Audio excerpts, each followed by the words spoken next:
Hi, I'm Ian. I'm from UCL, studying at UCL and doing PP.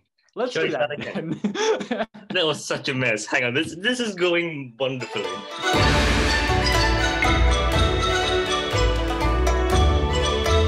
Hey everyone, I'm Nicholas and I'm a first-year student studying Geography and Social Data Science at UCL. Hi, I'm Ian Ko. I'm studying PP at UCL. I've heard that the Chinese New Year is coming up soon.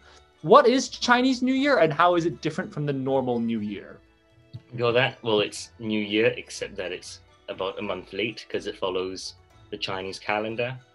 And I mean, I can get all nerdy about calendars here, but it's what do you call that? Normally it happens about a month after Chinese New Year.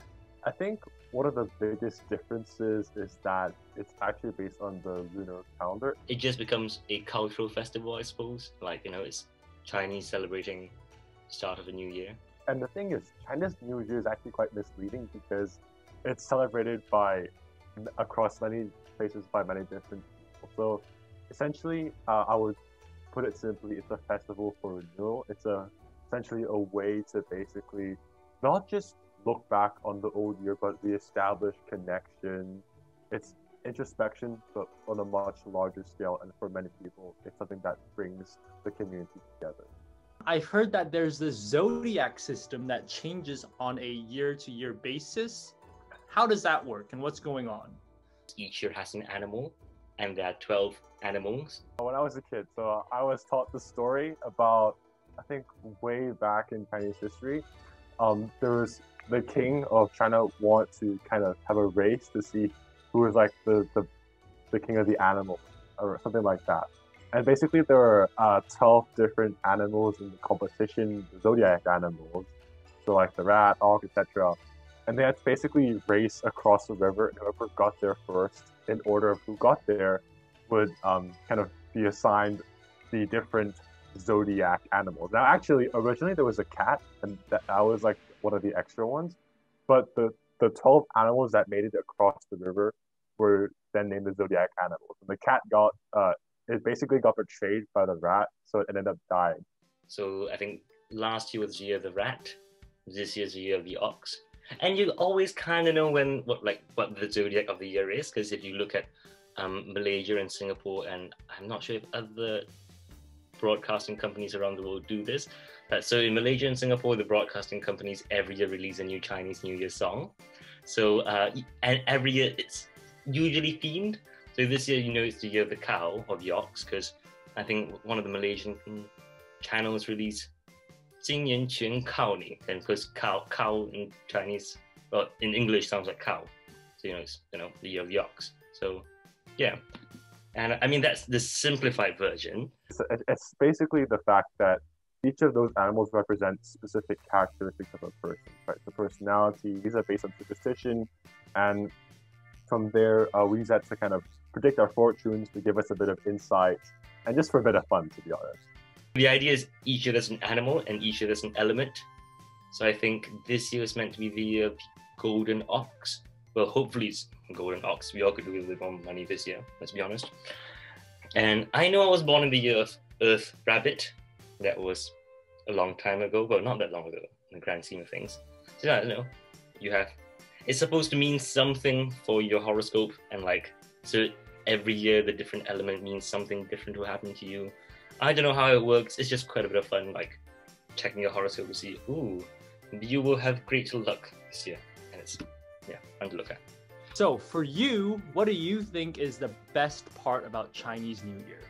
I think, honestly, the best part is just the community and the family kind of bonding time. Because, every year is all over the place, all crazy stuff happening, especially with this year, Part of me wants to say the food, because every Chinese New Year, people just bring out the best things they can cook.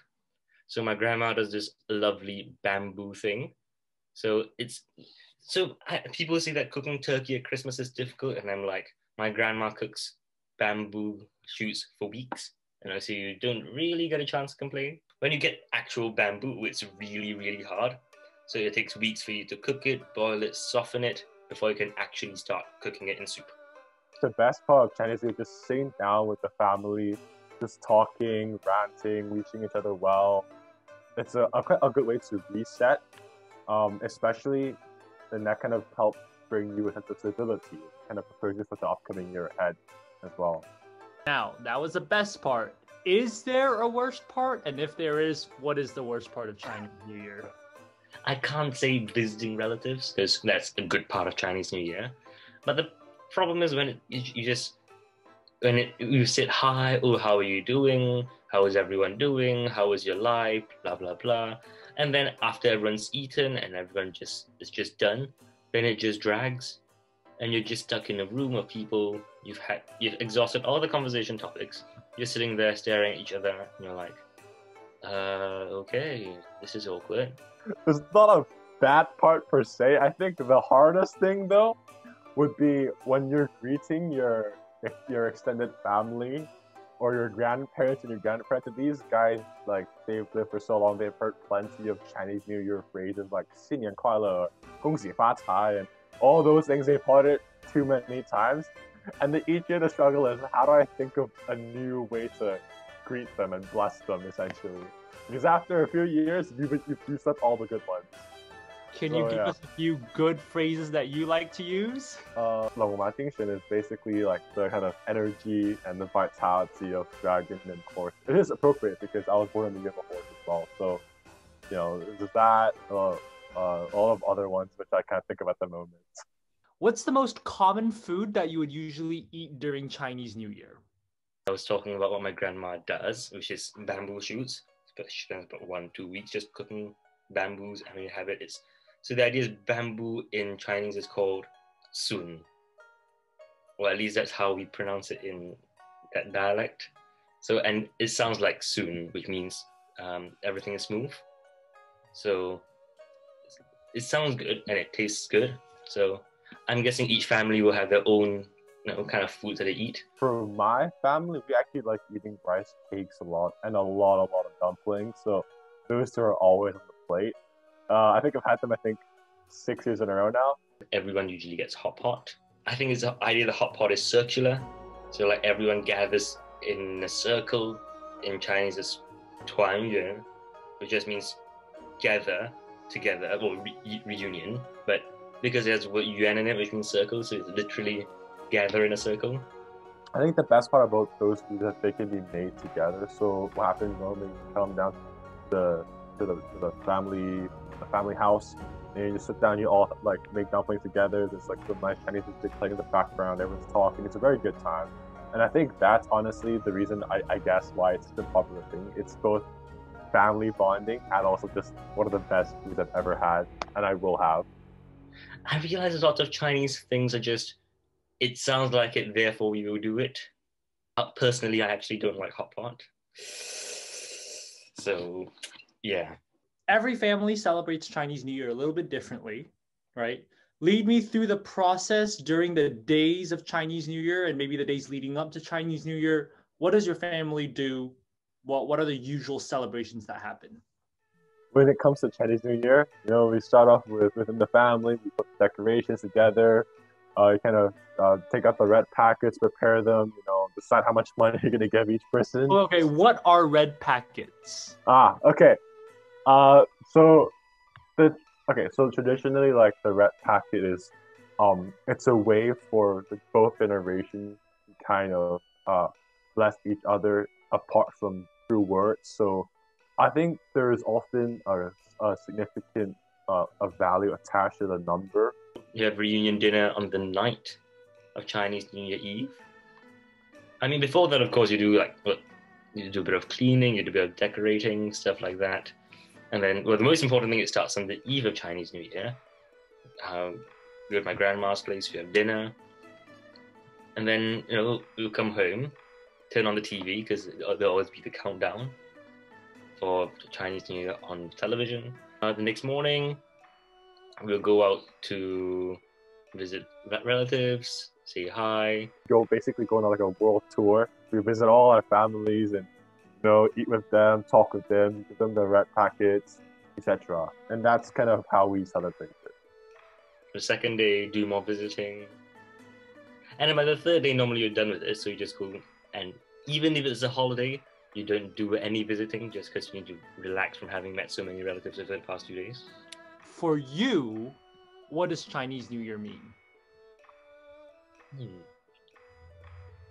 I mean, I'm not sure if you're looking for like really deep meaning of some sort. This is getting real deep. Well, I mean, it's a good holiday. It's, a good time to have a break. Because of the duration of it, because you're with people you're familiar with, etc. I feel like it's one of the best ways to really like sit down and reflect, especially because at that point you've been through a bit of this new year, and you can start kind of seeing how it's going and reflect as well. So for me, it's like a moment to pause. What's your favorite memory of Chinese New Year? It's only 18. That's been 18 Chinese New Years. I don't remember my Chinese New Year's. I mean, well, even if I do remember, each year just bleeds into each year because, every year's. I mean, the traditions are exactly the same. We do exactly the same things. I can't really tell the difference from year to year. I think the favorite memory of Chinese New Year was probably helping design some of the decorations. So I think back then I was 6 or 7, and I had this fantastic idea to put up like my face as some of the decorations all around the family household of like my grandparents. So being the supportive parents that they were, we sat down, cut out my own face, it was stuck all over the walls and ceilings. It was a pretty good time. So people would just enter your house and see your face everywhere. Yeah. It was great until I realized that they kept those same decorations. They put them up every year. And now I'm just like, oh no, what have I done? We are in lockdown. London is ravaged by COVID.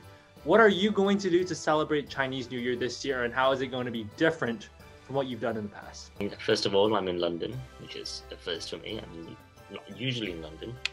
First things first, I still have the decorations. My parents mailed them over to me in the middle of the pandemic, which I can respect. So I put them around my door and tried to maintain some semblance of the family tradition.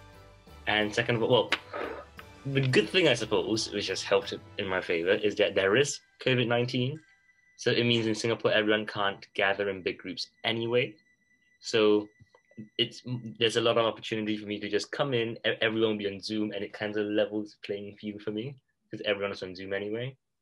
With lockdown and everything, I'm still hoping that we can do some kind of celebration, socially distance with masks on. Obviously, it won't be the same, but I think the core thing that defines Chinese New Year is still like the community, and I don't think that will change at all, no matter if it's lockdown or not. So this might include maybe some kind of social distance feast, or maybe just a red packet scavenger hunt, I believe. So a lot of things still going out there for Chinese New Year. I want to wish you a happy Chinese New Year, and I hope that even though it's going to be different this year, it's going to be an amazing time for you, your friends, and your family. Thank you so much.